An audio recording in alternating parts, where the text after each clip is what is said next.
Panca indera. Kita manusia mampu mengenali lingkungan sekitar dengan 5 alat indera yang kita miliki. Ada mata, hidung, mulut, telinga, dan kulit. Karena jumlahnya ada 5, maka dikenal dengan sebutan panca indera.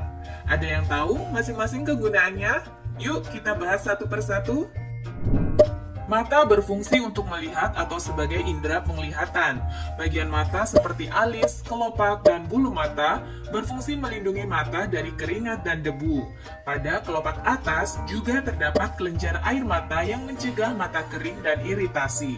Sebagian bola mata juga tampak dari luar.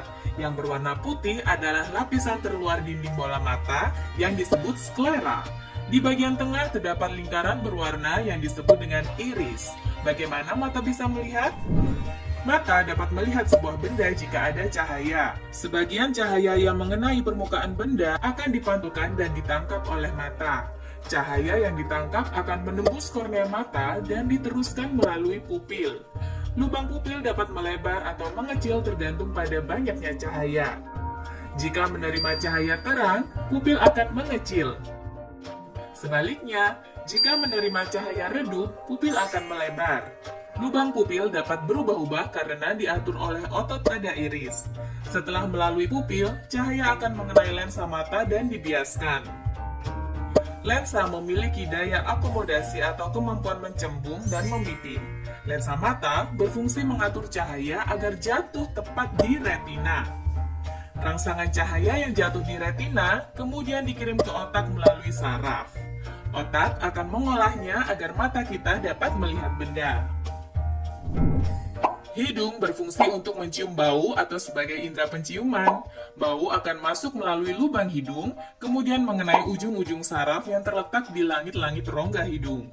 Rangsangan bau akan dikirim ke otak untuk diolah agar hidung kita dapat mencium bau. Lidah berfungsi untuk mengecap rasa atau sebagai indera pengecap. Lidah ada di dalam rongga mulut. Pada permukaan lidah terdapat tonjolan-tonjolan yang disebut papila. Setiap papila memiliki kumpulan kuncup pengecap.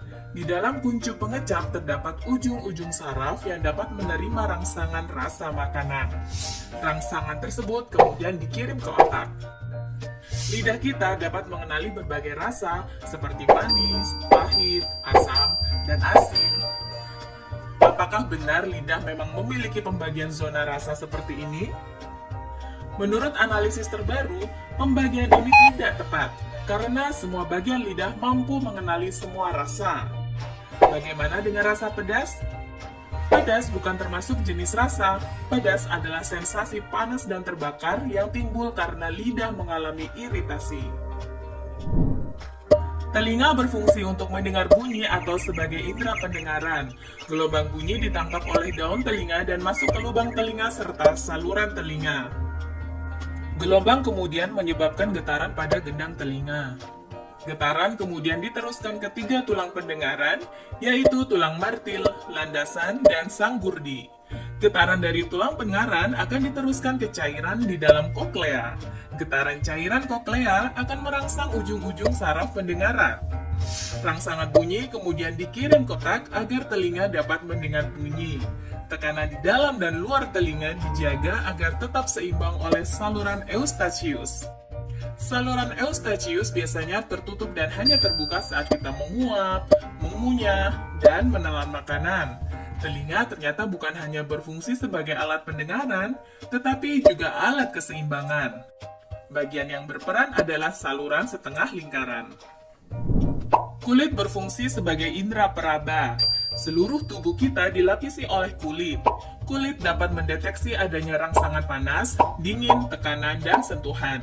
Pada lapisan kulit, terdapat ujung-ujung saraf yang akan mengirim rangsangan ke otak.